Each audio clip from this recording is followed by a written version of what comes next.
नमस्ते friends. TDS related और एक वीडियो में आप सभी का स्वागत है। आने वाले कुछ वीडियोज में हम लोग टीडीएस के सारे सेक्शन को एक एक करके समझने वाले हैं।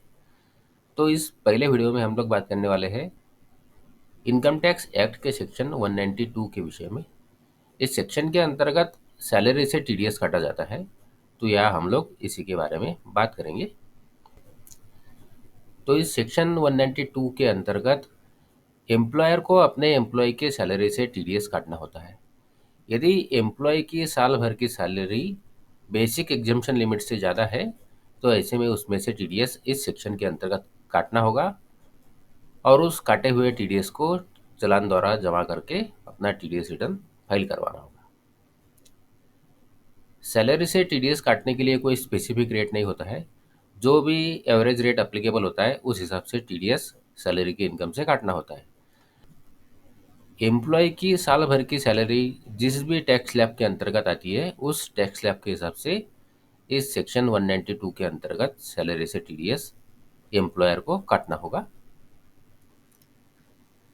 इस सेक्शन के अंतर्गत टीडीएस काटने से पहले एम्प्लॉयर को अपने एम्प्लॉय से जानकारी लेनी होगी कि वो एम्प्लॉय किस टैक्स रिजिम के अंतर्गत अपना इनकम टैक्स रिटर्न फाइल करना चाहता है, किस टैक्स रिजिम को वो एम्प्लॉय सिलेक्ट करना चाहता है, जैसे कि न्यू टैक्स रिजिम या ओल्ड टैक्स रिजिम।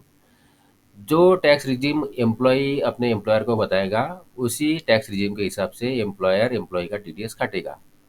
यदि एम्प्लॉय एम्प्लॉयर को नहीं बताता है कि वो किस टैक्स रिजिम के अंतर्गत अपना टीडीएस काटना चाहता है, तो ऐसे में एम्प्लॉयर न्यू टैक्स रिजिम के हिसाब से उस एम्प्लॉय का टीडीएस काटेगा। और यह टीडीएस किसी भी टैक्स रिजिम के अंतर्गत काटा जाए, एम्प्लॉय जब अपना इनकम टैक्स रिटर्न फाइल करेगा, उस समय वो अपनी टैक्स रिजिम चेंज कर पाएगा और उस हिसाब से अपना इनकम टैक्स रिटर्न फाइल कर पाएगा। सैलरी से टीडीएस काटने के लिए एम्प्लॉय को साल के शुरुआत में ही एम्प्लॉय को साल भर में जो सैलरी मिलने वाली है, उस सैलरी का एस्टिमेट कैलकुलेशन करना होता है और उस साल भर की एस्टिमेटेड सैलरी के ऊपर टैक्स कैलकुलेशन करना होता है।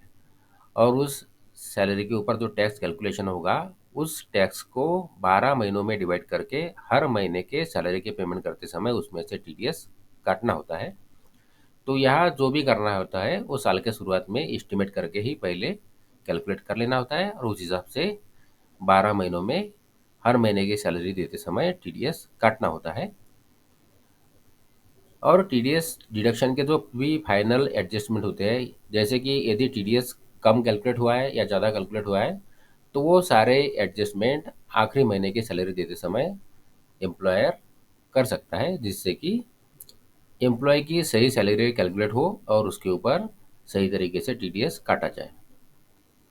एम्प्लॉय की एस्टिमेट सैलरी का कैलकुलेशन कैसे करना है और उसके ऊपर टैक्स का कैलकुलेशन करना है, और ओल्ड टैक्स रिजीम और न्यू टैक्स रिजीम दोनों में सैलरी का कैलकुलेशन और टैक्स का कैलकुलेशन कैसा करना है, इसके लिए मैंने एक अलग से वीडियो बनाया है।